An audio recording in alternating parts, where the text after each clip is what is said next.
Hello, everybody. Come on in. I'm just getting the live feed going over here on Facebook for people who want to join us there.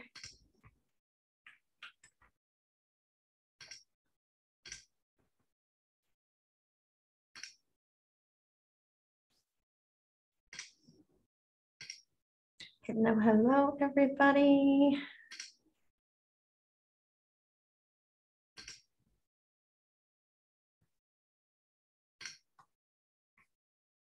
All right. We are live on Zoom. We are live on Facebook. And if you are online, just drop a note in the chat and let us know where in the world you are joining us from. It's good to see you all. And if you're on Facebook, you can drop a comment. Let me know that you're on live and where you're joining from. Just make sure that feed is working okay. And go ahead and get settled in. Hi, Kelly from the UP of Michigan. Hi, Daisy from San Diego. Good to see you. Hello, hello.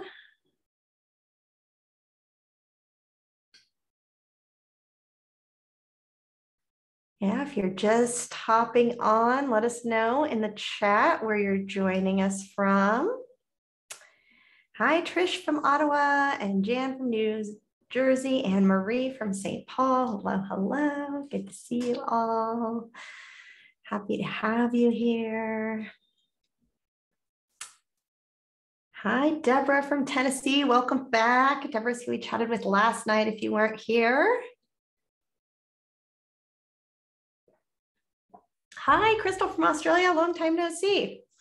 And yeah, this is so fun to bring all of these wonderful people to all of you. And I see Nancy over on Facebook is joining us from Pennsylvania. Thank you, Nancy, for letting us know you're there and you can see the live feed over there. Hi, Elizabeth from the Wabanaki homeland in what is now called Maine. Thank you. Thank you for joining us from there.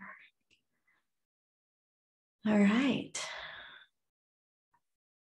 I'm going to give everyone a couple of minutes. Let me see. Stacey, are you here yet? I don't see Stacey yet. We will give her a minute. Hi, Renetta in Kentucky. Hello, Kim from Wyoming.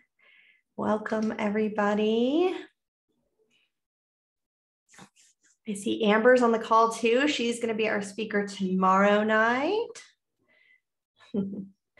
Hi, Christine from Cape Cod and Gloria from Nebraska. Welcome back. And Sarah from Santa Rosa Beach, where I just was a few weeks ago. Thanks so much for hosting us there. We had such a good time. It went so fast. All right. Amber says she's nervous for tomorrow. Okay, well, don't be too nervous. Try to keep these as comfortable and casual as can be. All right, let me make sure I don't have any messages. Stacey, are you here? I'm looking for you. Let me make sure she's not having any tech issues. Oh, Stacey's there. I see her now. Yay.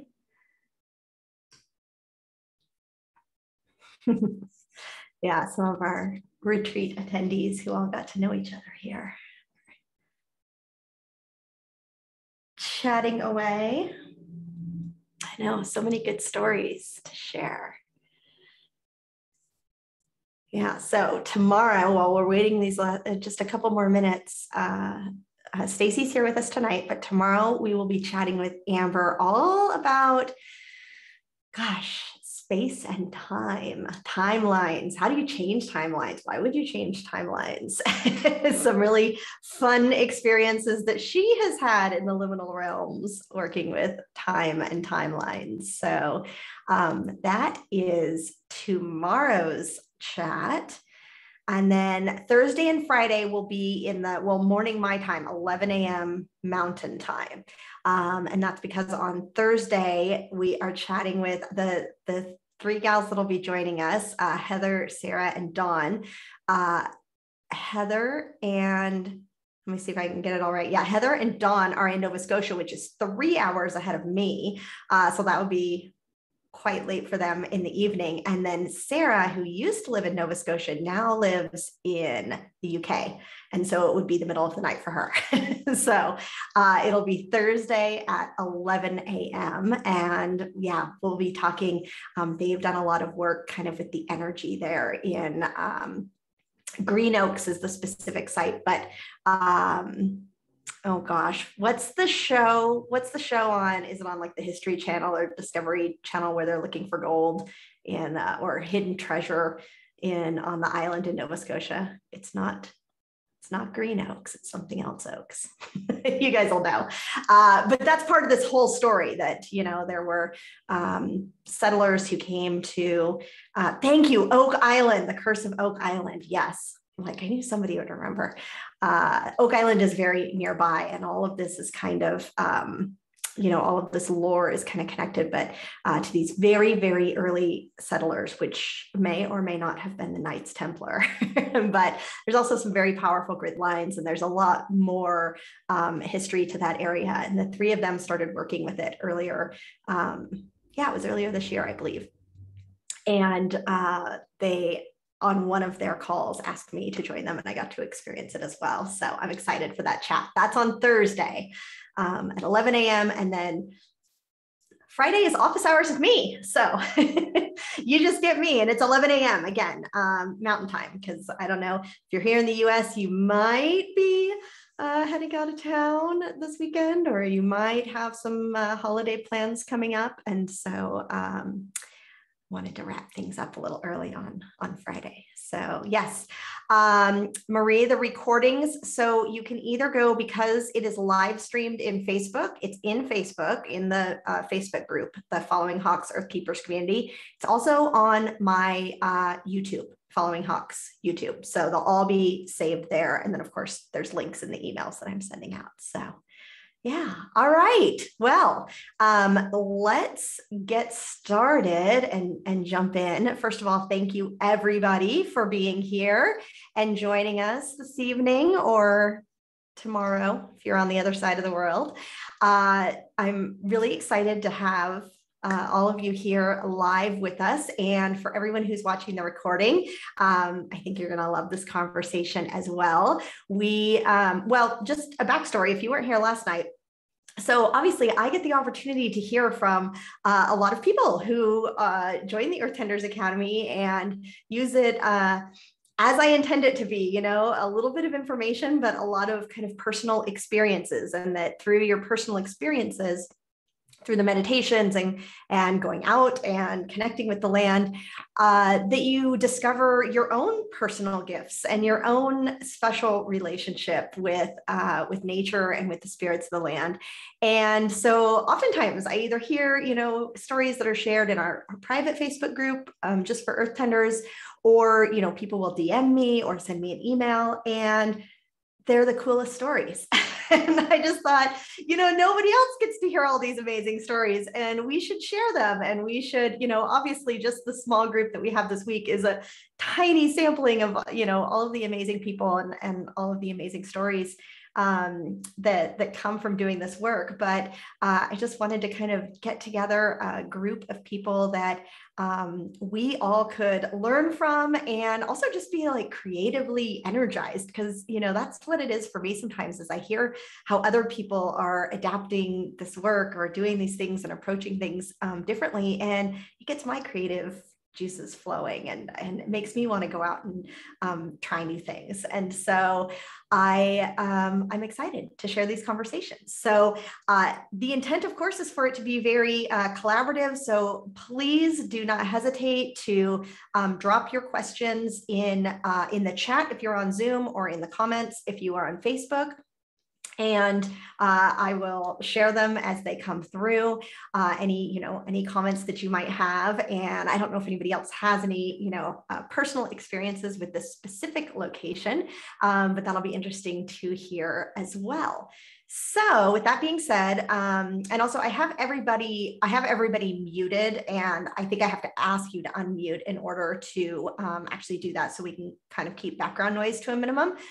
So just raise your hand if you, there should be a hand raising button somewhere if you want to unmute and share something. But let me find Stacey on here so that I can ask her to unmute. And where is she? There we go. Ask to unmute. Bada bing, bada boom. Are you on? Let me unpin myself. Can you hear me? Hello, welcome. Hello, can you hear me okay? I can hear you fine, yes. I'm just gonna change the volume by 1 bit there. All right, well, welcome. We're so excited to have you here. And I love that you have all your artwork in the background. Stacey is a wonderful artist, photographer. In fact, if you follow her online, you will find all of her amazing kind of time-lapse nature photography, especially lots of clouds and sunsets and sunrises. So beautiful and inspiring. And yeah, as I mentioned, you live now. Are you in Minneapolis or St. Paul specifically? Closer to Minneapolis. Well, Bloomington. Okay. Bloomington. Okay, yeah. So right down the street. Got it. Yes. Right. In the city there. And I think you've been in the Earthsenders Academy maybe 2 years or so, year and a half. A year. A year. Okay. Time flies. I checked Instagram to see when I first sent you that message on Instagram. Yeah. And that was in February of last year. Okay. Oh my gosh. Yeah.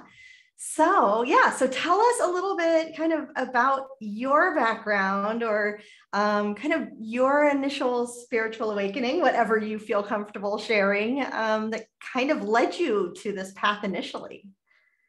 I had been getting the nudge to move probably around 2018, 19. And I wasn't budging. So first was just like, okay, when you get back from Puerto Rico, we're going to make the situation uncomfortable. So you're not going to be able to stay at home. I went on a trip in the years have gone by so fast. It's like trying to pinpoint something in time. It's kind of weird, but I think it was 2018 that I went to Puerto Rico. When I came back, where I lived, there had been water damage in the apartment that I lived in, and they had to come in. There was like mold and everything, so they had to come in and take the, like open up the ceiling, and I had to move. I had to leave, be gone while they did the work on the apartment. And so my insurance company put me up for a month, and it was here in Bloomington, actually, where I ended up staying at a hotel while they fixed everything. And I don't know, I just kept getting the urge to purge stuff from home, like getting rid of old furniture, just like a totally new start. And I ended up hotel hopping for probably about a month here in Bloomington. And one day when I don't remember where I was going, but I ended up looking for a new place to stay. I was like, okay, this is my cue to really start looking for somewhere else, because the old place it was time to go. Yeah. And one day I was going down the street, and a number caught my eye. I don't want to say the number on my street, but it was 3033. So there were all these synchronicities that kept happening, saying, come here, come here. This is the place. Yeah. So I came and ended up moving here. And I don't know, it's like the corner is like a little magical corner. It's like, and it's not too far from Pike Island, actually. I didn't realize that I was moving closer to Pike Island. You were being drawn towards it. Mm-hmm. And when I'm losing my train of thought. That's okay. I saw somebody saying that they were nervous, and I actually was a little bit nervous too. So I don't know if you saw me over here trying to. I can see you. We're all good. It's always so nerve-wracking to get on a video and talk off the top of our heads. So we appreciate you being here and sharing your story. Yeah. So I was like, do I write it out like a timeline of how everything went? I kind of went with whatever comes up and how the flow goes to say it that way. To share, but, yeah. Well, had you been to Pike Island before this time, or was it a totally new location to you at this point? I hadn't been there exactly. I'd been going around it, like maybe going down a trail. Because Pike Island, it's where the Minnesota and the Mississippi River meet. Mm-hmm.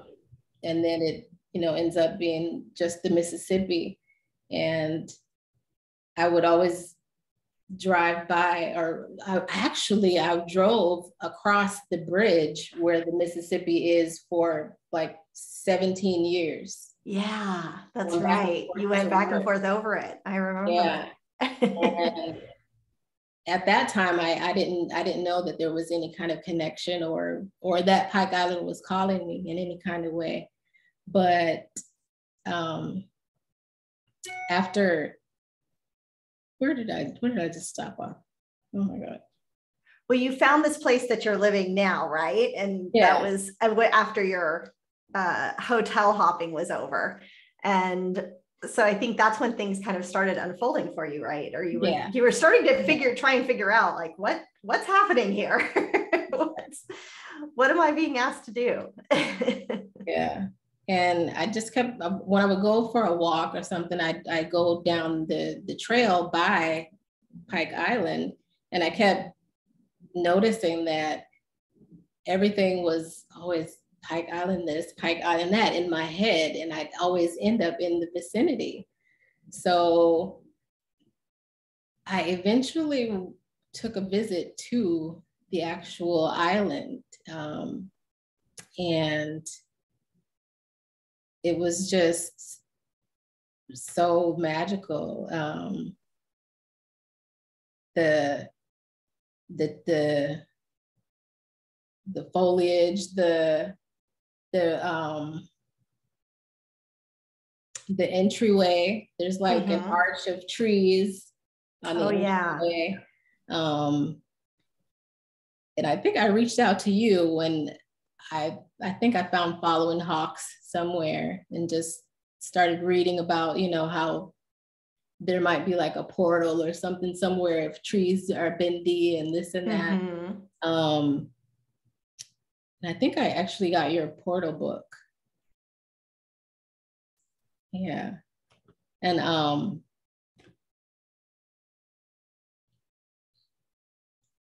I ended up doing research after I reached out to you, and I think I told you just some little cool stories that have been going on about just continuing to be called to the area of Pike Island. And the course, the Earth Tenders Academy, kind of pushed me to do research on it. Like, why is this place calling me? So I might as well look it up and see what Pike Island is all about. And it led me to find out that was the place where the Dakota Indians were held in an intermittent camp in around the time of the Dakota Wars of 1862. Right. And I think what ended up happening, they actually had a mass execution of some of the Dakotas. in Mankato, not too far from me, where they executed like 300 of the warriors, of the fighters, and they ended up moving all of the children, the women, and the elderly who were on Pike Island to some other location, I think in maybe South Dakota or something like that. But yeah, that's probably when they were moved to the reservation, I would assume. yeah. I'm trying to remember some of the history as well, but I think there was the war that happened in that area, but there was really, as I think with most of the history that a lot of us, learned in school or read in books or whatnot, was really kind of told in a very one-sided story. And that this was such a sacred place for the indigenous people of that area, and for then, them to be held there. And it was over one winter, wasn't it? I think it was months over a winter, but I think with very little probably food or, any kind of resources. And so a lot of people died there before they ever got to releasing or, removing many to another location. And so really a lot of heavy energy in that location. Because in addition to all the lives that were lost on the actual island, I found out after doing further research of the area that even the roads that I'd been driving over for years and years are actually burial mounds. So wow, that was pretty sad. It was sad. But so what I ended up doing, I think I found, I don't know if it was through you or stuff just kind of falls into my lap or in my vicinity when it's, something that I'm to act on. Yeah. And it was some type of prayer or meditation for, apologizing to the land. Yeah. Was that the Ho'oponopo? No, it wasn't. It was something different. Okay. So I did that, because they have like a memorial, like a gazebo type thing where they have a really special, I can't remember what it's called, but it has some flowers in it. It's like a mandala type thing with a lot of the representation of the Dakota. So it was like it was good to pay my respects and to honor the land and to be appreciative and just spread that kind of energy. And I noticed that after I did that, I would go back to visit. It just seemed like more people would be there visiting at Pike Island and Fort Snelling. And they actually had a tour. I saw someone on a tour where someone was actually describing, talking about what happened there and giving background on the Dakota. So I thought that was really good.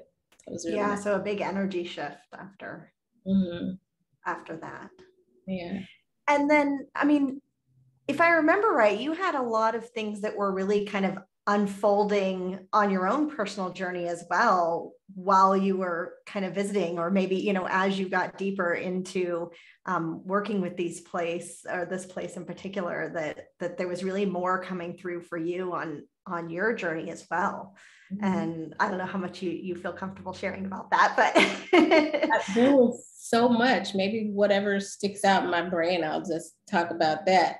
When I was doing research about the actual exploration, the name, how the Pike Island's name became, and it was named after Zebulon Pike, and he was an explorer who found the area and decided that he wanted to buy the land for it to be it was a big trade area too at the confluence. Yeah. And that was something that I left out, that the Dakota consider that a sacred place. They call it Bedote. Mm-hmm. And they consider the place of creation. But Zebulon Pike, since he was involved in the purchase of the land in Fort Snelling, they named it after him. So I was like, well, let me just do some research on this old Zebulon Pike. Right. And it was interesting to see how similar some things between him and I were. Yeah. He journaled a lot on his expeditions, and they ended up using his journal, using his journal entries as some type of guide for future expeditions. Oh, wow. And it's funny that I do a whole lot of journaling too. And even the style that he journaled in was kind of the same way that I journal. So I found that interesting too. He was the same sign as me. He was from a military family, same as me.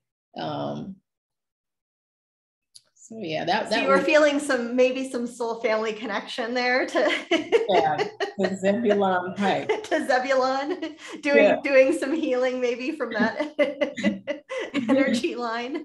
Yeah. So that was something that stood out as far as just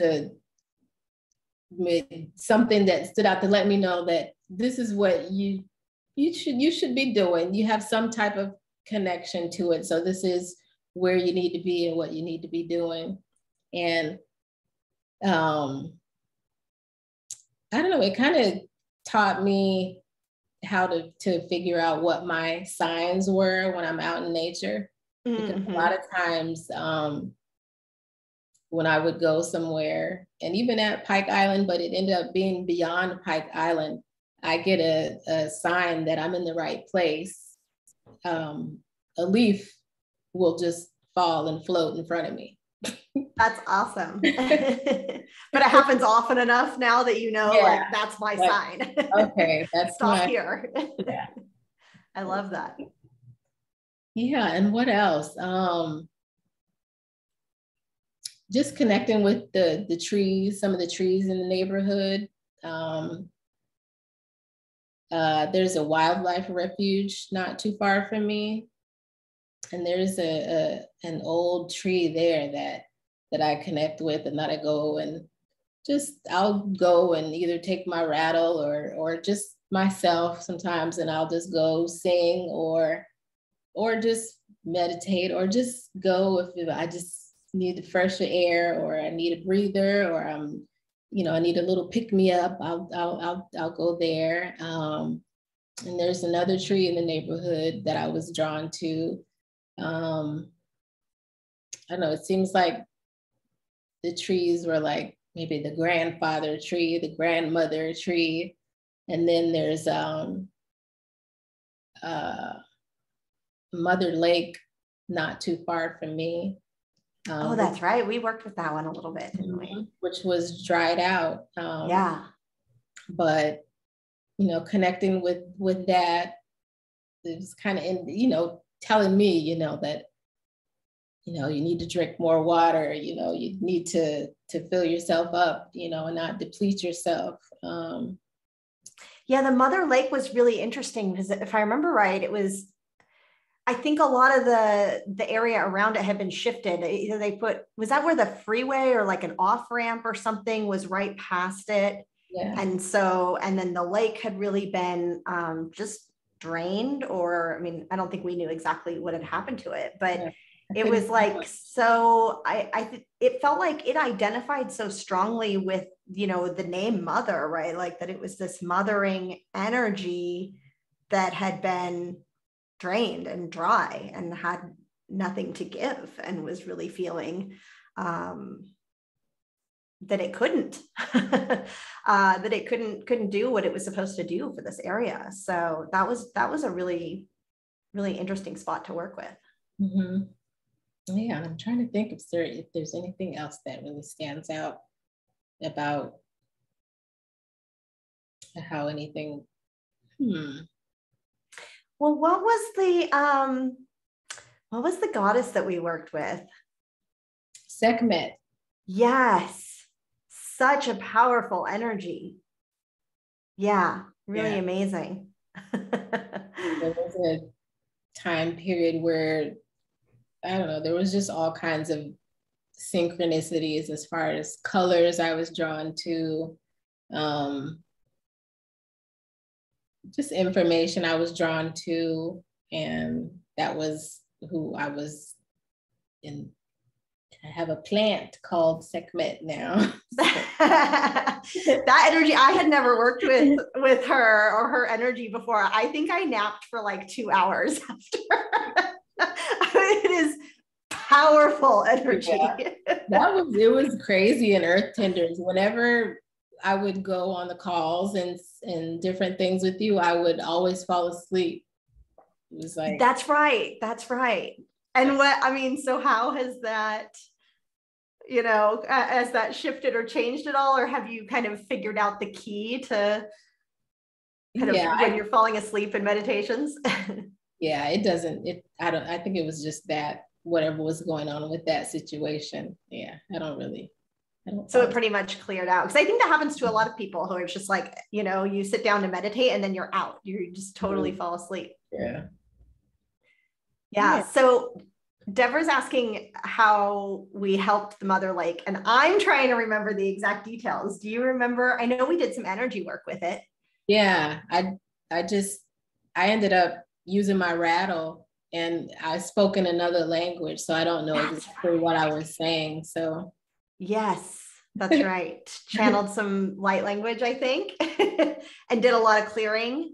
Mm-hmm. And we reconnect it to another body of water, I think, that it had maybe been cut off from, you know, all on an energetic basis. But it's been a little over a year now. Yeah. I can't remember. Wow. But yeah, very much. Have you noticed any difference? I don't know where the water comes from, if it's like Mother Lake runoff, or it's in a weird spot. It's at the end of the Minneapolis International Airport. That's right. So it's kind of not connected to water on any sides. It just got disconnected like from everywhere else, and is just kind of, yeah, if I remember right, like it's like kind of a roundish lake, as lakes are, and like there's a road or a highway or something that loops right around the side of it. Yeah. Several highways. Yeah, the highway. So yeah, and now everybody's asking about Sekhmet. So Heather says she works with Sekhmet as well. But do you want to share how she came into your life or started working with you? For me, it was just, I'll see a post, and if it's something that resonates with me, I'll just look into it. But I don't really remember what exactly. Things just move so quickly from and you did have a plant connection. I remember that you were like gifted a plant or got a plant, or there was some connection with that as well. Yeah. So that must have been your Sekhmet plant. But yeah, that was she came in to assist us when we were doing that work there in that location. I just remember it was a lot of clearing, a lot of like a lifting, really dense, heavy energy kind of up out of the earth in that location. And it was powerful. So, and yeah, Sekhmet is a goddess energy. Was she connected to Egypt? Trying to remember now. Yeah. I looked her up after we worked with her, but I haven't worked with her before. So yeah, an Egyptian goddess. And do you remember the details? Is it like connected? I feel like she was connected to maybe, she had like a lot of almost like different types of things, like fertility and war. And wasn't that what it was? Yeah, it was something nice and something fierce. Yeah. Yeah, a lot of dichotomy in her energies, but yeah. And Heather said she works with her too, so she might have some insight as well. But yeah, if you look her up, there's a lot of information about her online, and that was pretty amazing. Well, anything else that you'd like to share with us about kind of what has happened since then, or how much? I know that was kind of like a really intense, like you say, period of time where like all of this kind of information was coming in. I know you do a lot of channel painting and writing. And let's see if I have anything written in here. I've got my notebook that I would take with me when I would go out to Pike Island sometimes. Oh, here. So Heather says she's the goddess of war, chaos, pandemics, and healing. Okay. And not for the faint of heart. I would agree based on my my one experience. It was awesome, but it was like powerfully awesome. You must be strong to work with her. She does not play. Yeah, I was just going to say you wouldn't want to casually invoke her energy. That would not be the sense that I would get. She would,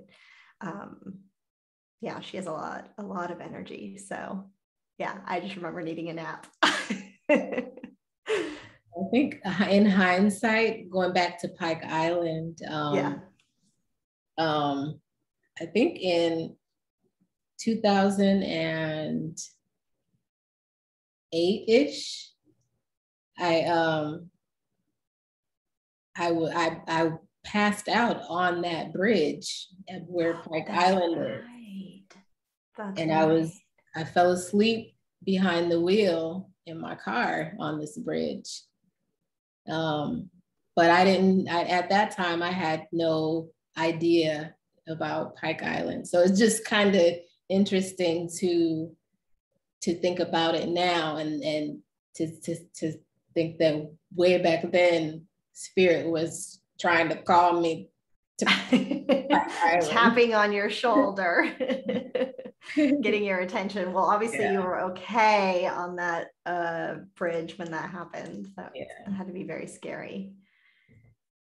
And yeah, I think it's really interesting, how many, and I think that this happens for a lot of us where we get these kind of callings, but trying to put the pieces together can be a real challenge, when you're trying to speak spirit or they're trying to speak English, one of the two. But yeah, really trying to take kind of all of these pieces and put them together. And I think, we're used to living in this very, linear world and a very logical headspace. And so being able to set those things aside and say, okay, maybe I don't know, maybe I'm not going to know anytime soon, but let me just see what the next step is. And let me just see, where do I go next from here? And then what happens? And I think that's when these really amazing kind of adventures unfold over time. And, I think that you would probably agree that, you get called to a place maybe because there's some healing work that it would like you to assist with, but ultimately it always ends up assisting us with our healing as well. And I just think that that's such a beautiful process. I mean, do you have any, I guess, words of wisdom for anybody who is kind of in that process of, I'm kind of getting this knowing, but I don't know what it is or what to do about it? I say just follow the breadcrumbs. If you just get a little tap to do this, a little tap to click here, a little tap to go there, or look up information, or if a name comes to you or anything like that, just to follow the nudges. Yeah, it's so interesting. You know, on last night's call, we were also talking about how, with what Deborah was doing, how much of it sometimes is like a detective work, you know, feeling like you're a detective. But this is kind of the same way too. And a lot of what I do, I feel the same way, where I'm getting like a piece and a piece and a piece. And then all of a sudden there's something, there's a book or somebody sending me an email or something, you know, where it's like, oh, that just put all of these random pieces together for me. But sometimes that can take, you know, 6 months or a year or longer, or I have that insight and I, you know, I feel like I have a good grasp on it, and another 6 months or another year later, a whole nother piece comes in and I look at it from a totally different perspective. And I just, to me, that's part of the fun of of the whole thing. And you know, kind of following exactly the breadcrumbs and putting the pieces together. But it is a real shift for a lot of us, I think, of like not knowing and being able to release the need to know for sure, or know like exactly what was your connection with this place, and where you know, how did you get to exactly this place at exactly this time. And it's just so fascinating. I'm just looking in the chat here.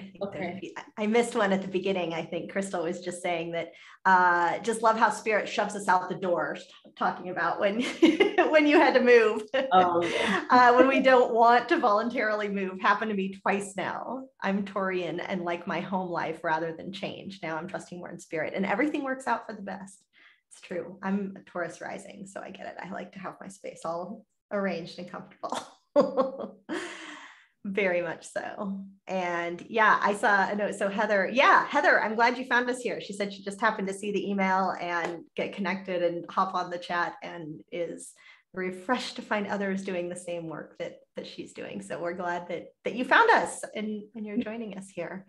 Elizabeth says, that's cool, Heather. Same thing happened to me tonight, although I have only been called specifically since 2019. However, as I think it through, I have been getting tugs since I was a child. Yeah, I love what you're saying about following the breadcrumbs and leaning into not knowing. It is so, so true. And I've gotten better over the years, but I realized how much it really was like kind of an undoing of my brain in many ways, of being able to be okay with, you know, I feel like the times come when it's just like, oh, this is a research phase, right? And I can kind of go down the rabbit hole and read a bunch of things and look. And there's other times, and sometimes people ask me like, oh, didn't you ask about that? Or don't you want it? And I'm like, nah, I don't know. It'll come. and that's a big departure probably from where I started. Let's see. So, Marie says, are you talking to us, Marie, and to Stacey as well? Do you have anyone in your world that you can share all of this with, or is it only through Earth Tenders Academy? I used to share it with my son, but he moved to Indiana, so. It's not right there anymore. Yeah. I mean, I can talk about it to a few people, but I don't know if anybody really gets it. So no, I guess I don't have anyone other than Earth Tenders there and Amy to talk about it with. Well, we're glad you're here. I think that's how a lot of, well, obviously I'm, you know, completely transparent at this point. I think everybody knows what I'm up to, but I think that happens, that's kind of how it unfolds for a lot of us, is you just feel like there's nobody who understands me or who I feel comfortable sharing with. So it is nice when we have a community to talk to and to talk openly and not feel like other people are totally glazing over. I think I listened to another nudge back in March of this year. Spirit told me to go up north and paint for 3 days. Yes, tell us about that. I have a sacred spot that I like to go to in Duluth, Minnesota, where Lake Superior is. Mm-hmm. And I went there once a few years ago, just a random getaway trip, but it ended up being more of a spiritual trip.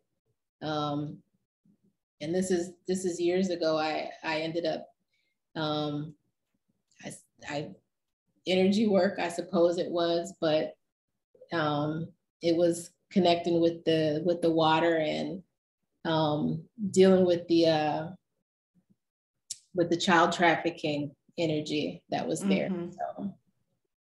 So that felt rewarding to be a part of that. So I ended up really liking to go to Duluth. So in March this year, when I went there,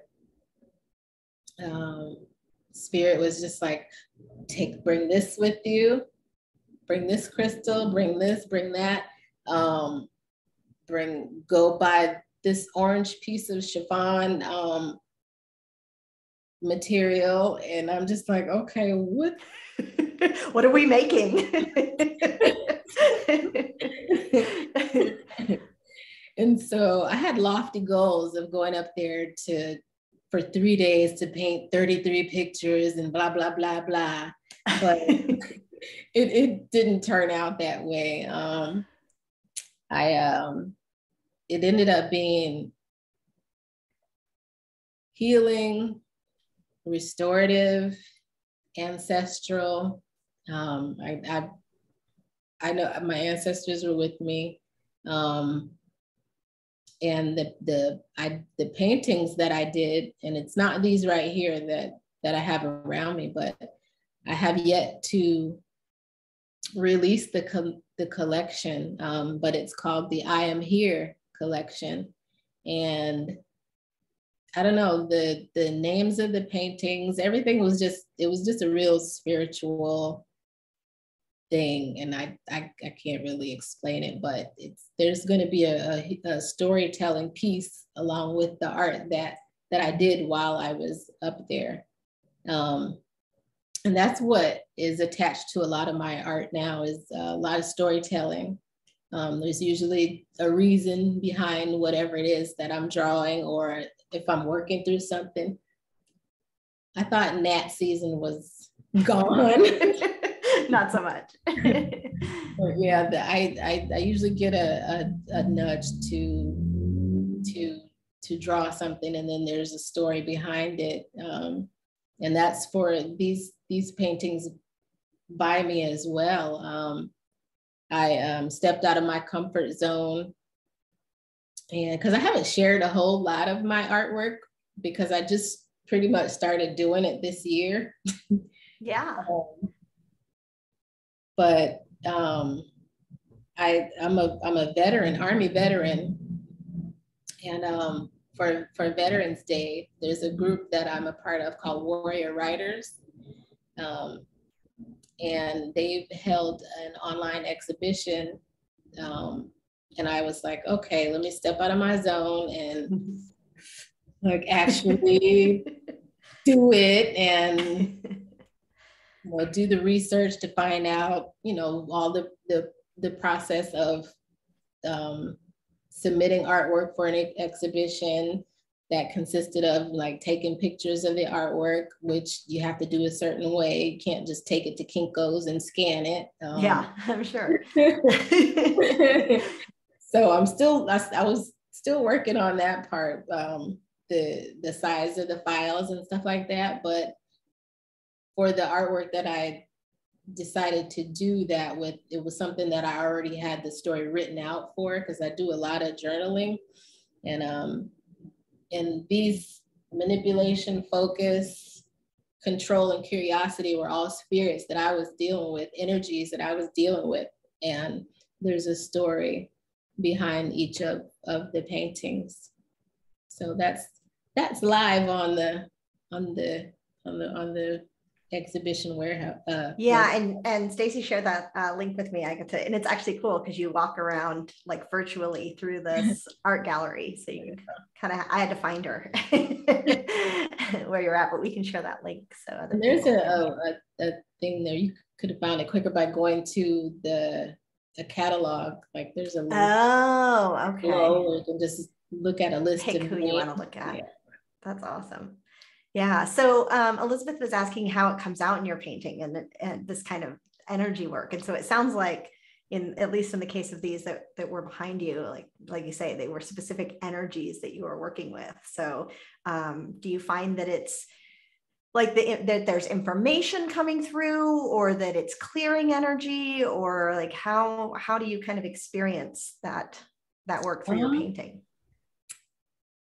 So I kind of start with a blank canvas, no thoughts prior to of what I'm going to do, how I'm going to do it. It's just thinking about whatever energy or spirit that I'm dealing with. And I kind of meditate, and it just comes out. And I do a lot of abstract work. So yeah.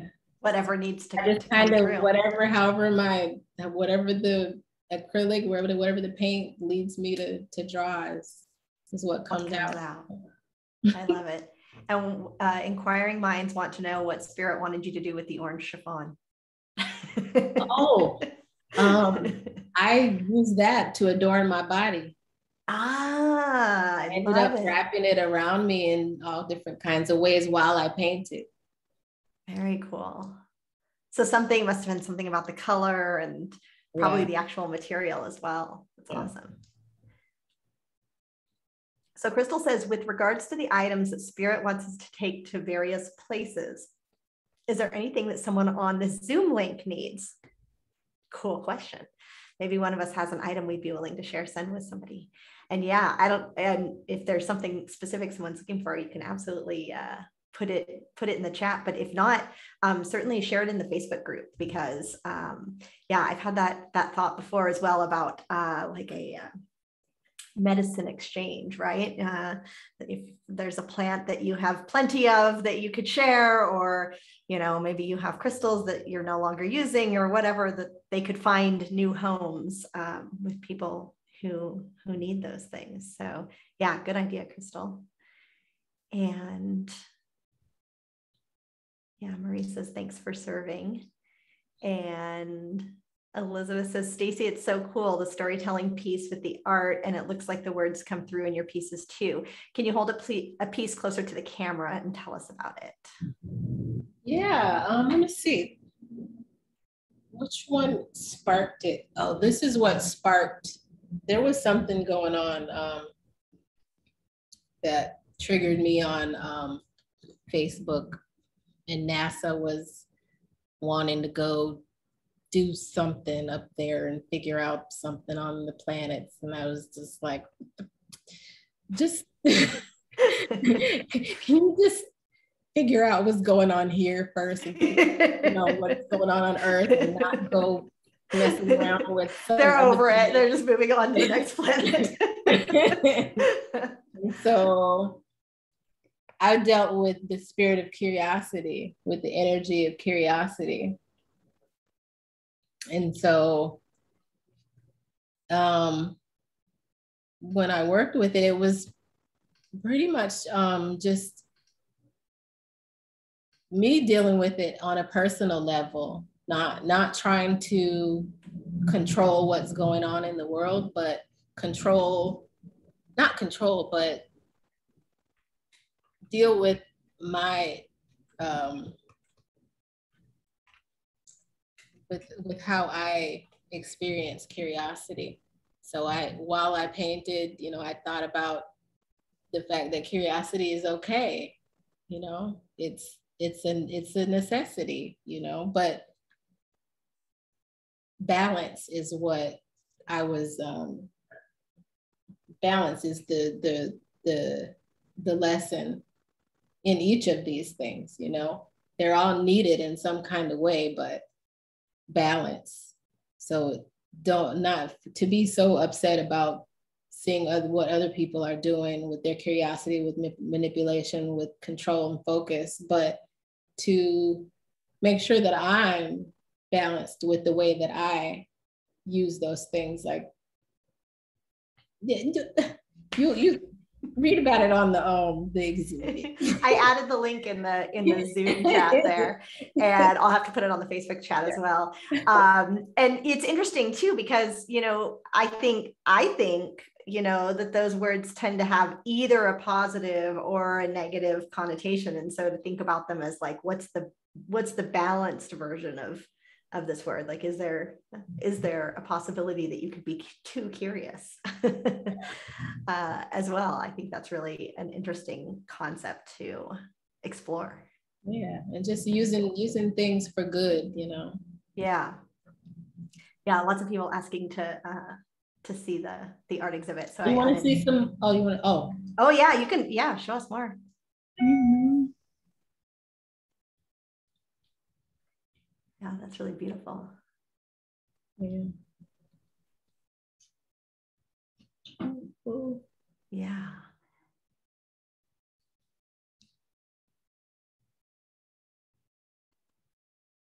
Oh yeah, Crystal says, I remember reading about an artist who was guided to take her original artwork to specific locations and place it on the earth. The frequency was exchanged with the location. Yeah, I love that idea. I have to just make sure I save the chat. Yeah. I don't even know how you do that, but I know you can. I know there's 3 dots at the bottom of the box. Click on the 3 dots. Yeah. Oh, there you go. Save chat. So yeah, if anybody wants to save the links in there. Yeah, definitely. I can't see from this far over here with my glasses. Yeah. And Jamie says, I've been feeling a connection with smoky quartz, but hasn't found one who wants to work with me yet. So if anybody's got a smoky quartz that you feel belongs to Jamie, send her a DM. Let's see. So Crystal says, with all the control going on in the world, it's great to launch curiosity out to the cosmos. Keep it alive. Like that you have the infinity symbol in the painting too. Yeah.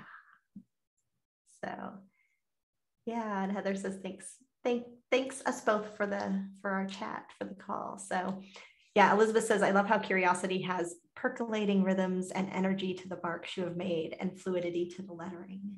Oh, wow. Very cool. And manipulation, oh, show that one again. Says it has tentacles in the font. I feel it. I felt like it was almost like streets, right? Like it was taking different routes. And with I do a lot of time lapsing when I do the art too. So there's some video that's to come with art too. Yeah. Well, we're coming up on the hour mark. So if anybody has any other questions or thoughts, be sure to put them in the chat so we can catch them before we hop off the call. But let us know, Stacey, where people can find you other than the actual art exhibit. I know you have a website, you have a book. So tell us about how we can find you and connect with you.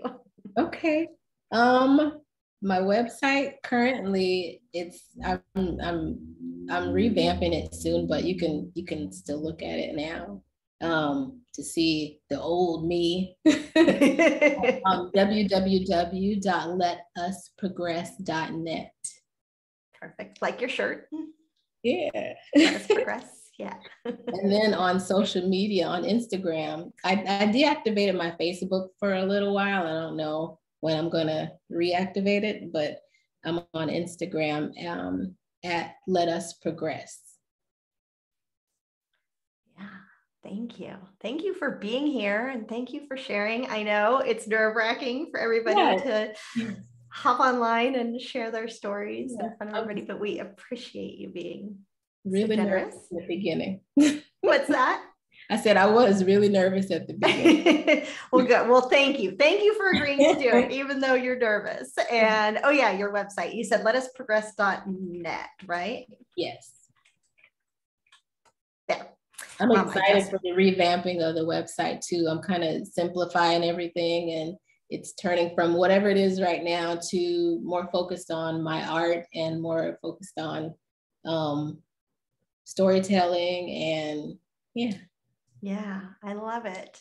And everybody is saying, thank you for sharing your story. Thank you for sharing your art. I thank you for being here. And make sure that you go connect with Stacey on her Instagram or her website and check out her art in the exhibit. And yeah, we're just so happy that you could be here. And I'm happy all of you were able to join us again tonight. Again, we will be back tomorrow, same time. So 5 p.m. Mountain Time, we will be back tomorrow talking with Amber all about time and timelines. And then again, Thursday and Friday will both be 11 a.m. Mountain Time. So just note the time change. Also note that each day's Zoom has a different link. So I'll continue to email you each day with that day's link. They are in the Facebook event. They're in the Facebook group. They're on my Instagram profile. So you should be able to find them if email is wonky, which it is all the time. And you don't get the updates, just note that they're different each night. So yes, thank you to everybody. Thank you, Stacey, for joining us. Wonderful. Thank you for being part of our community. And yeah, and don't forget that all of my offerings are now 15% off for the rest of the month. So if you want to join us in the Earth Tenders Academy or want to check out one of the new workshops that I have, I should probably put that link in the chat as well, but it's also in the email. Hold on, I will grab it. Well, maybe I will. Thank you for having me too, Amy. You're welcome. I'm so glad that that you were able to join us. And I know it makes everybody nervous to get on video and chat. So I am super. Let's see. There's my link to my website, to the sale. That specific website is where all of the prices are discounted. If you just go to my website, you'll see the full prices. So you need that link. So Daisy, yeah, if you missed yesterday's session, the replay is in the Facebook group. It is also on my YouTube channel, and it's in the email that I sent out today. So in one of those places you can find yesterday's. And yeah, Crystal says, can you post on Facebook about anyone wishing to share their items or post them on Facebook? Yeah, or you can if you would like. Post in there and we'll get a little sharing going on of anything anybody wants to share. So, all right. Well, thank you so much once again, 100 times. Just happy that you all could be here. I hope to see you tomorrow and Thursday and Friday, and have a wonderful rest of your evening. I'll see you soon. Bye. Bye, everybody.